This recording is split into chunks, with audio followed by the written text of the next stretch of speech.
dari data survei lagi ya, itu sebenarnya kalau dilihat kesiapan kita tuh termasuk rendah hitungannya dibandingin negara-negara lain di region kita lah.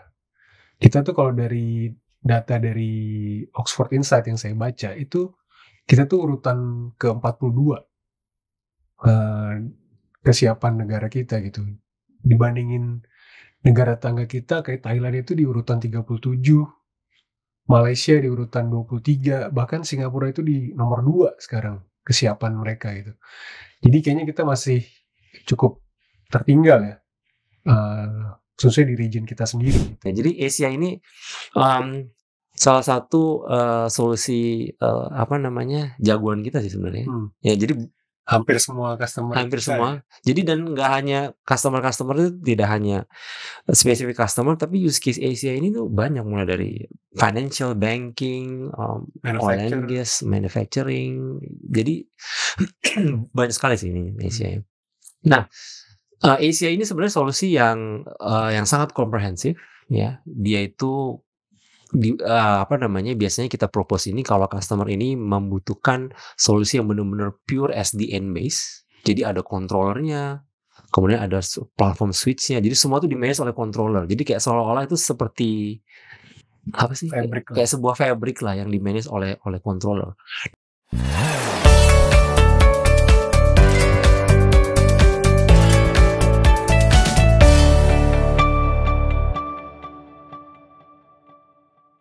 Nah, mungkin kita coba kupas di bagian yang on-prem dulu kali ya. Kalau yang on-prem ini gimana sih, Mas? Ya, jadi untuk on-prem sendiri itu kita basically ada dua lagi nih pilihan nih sesuai dengan flavor customer-nya, kebutuhan customer-nya.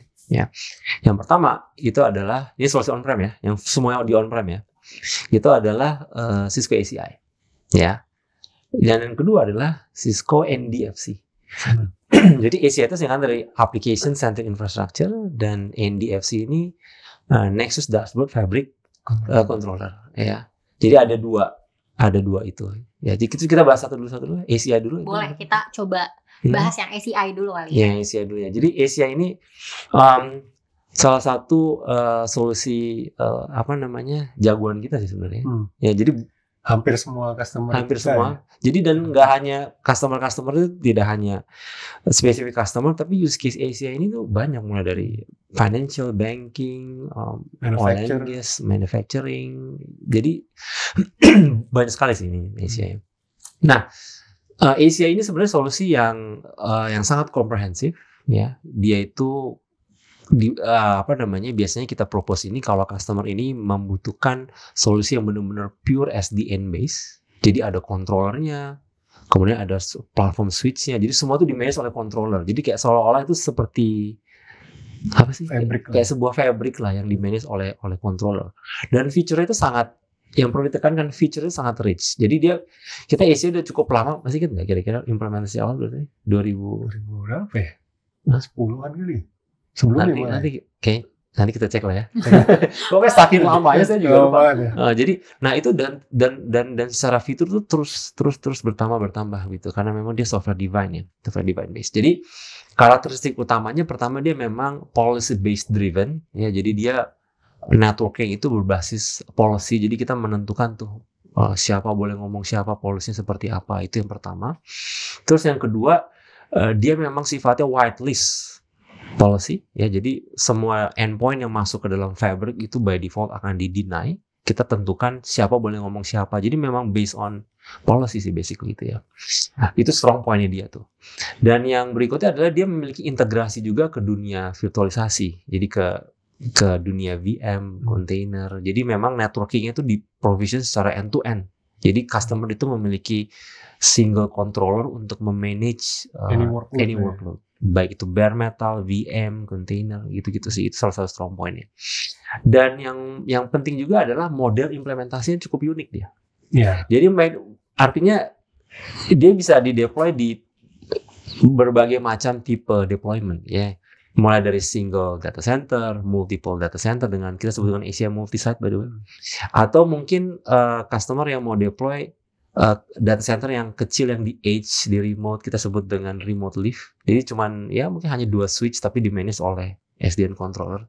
Nah, jadi deployment-nya sangat bervariasi gitu kayak gitu.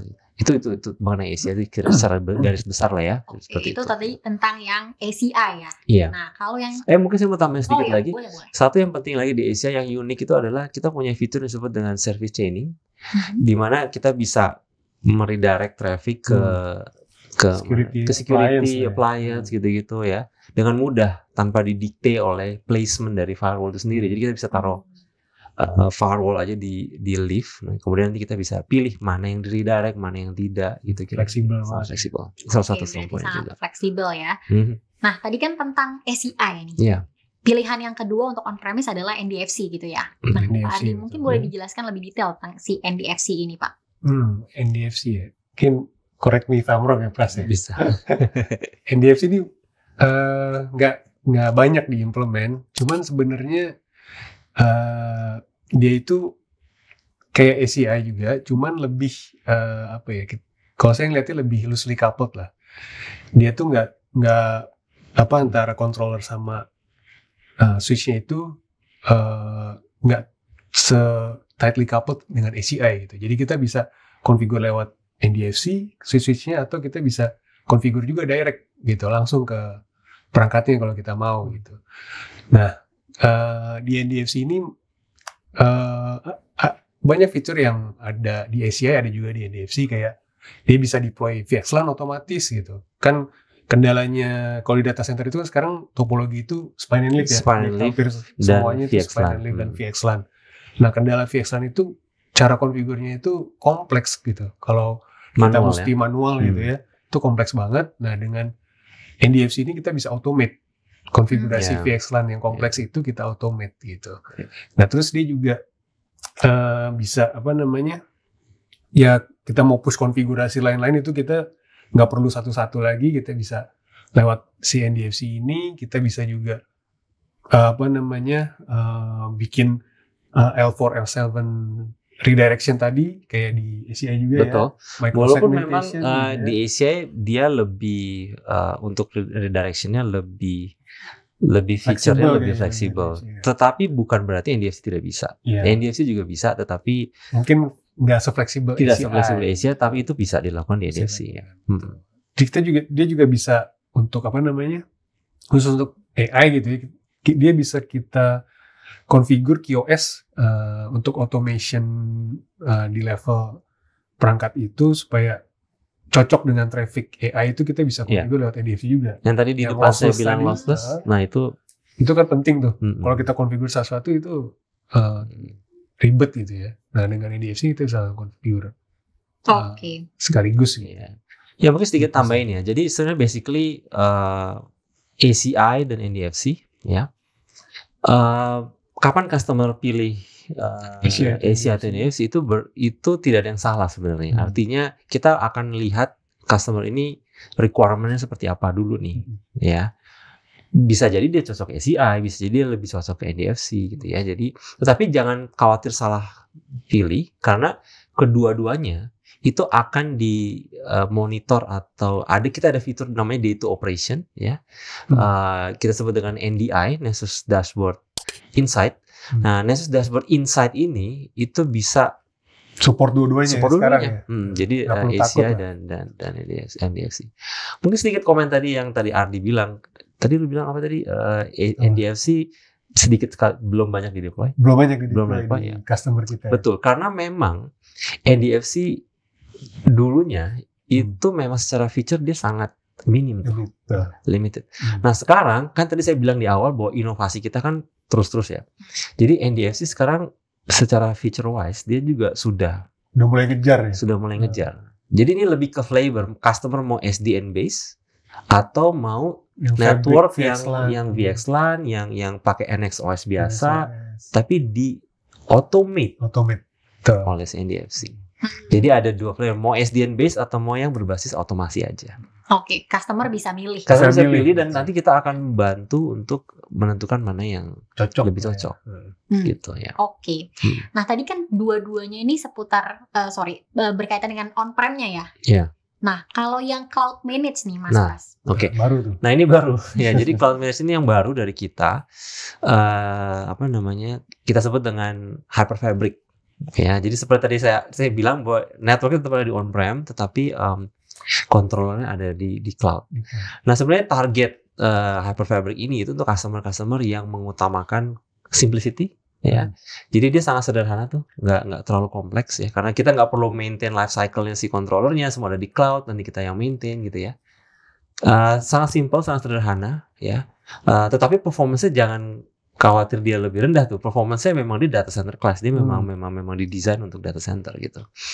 Dan apa namanya, dia itu biasanya juga ditargetkan untuk customer yang IT-nya lebih lean. Ya, yang mungkin tidak memiliki tim network gitu ya, IT yang memang fokus sedikit lah ya itu, yang mau lebih ya itu mungkin itu salah satunya.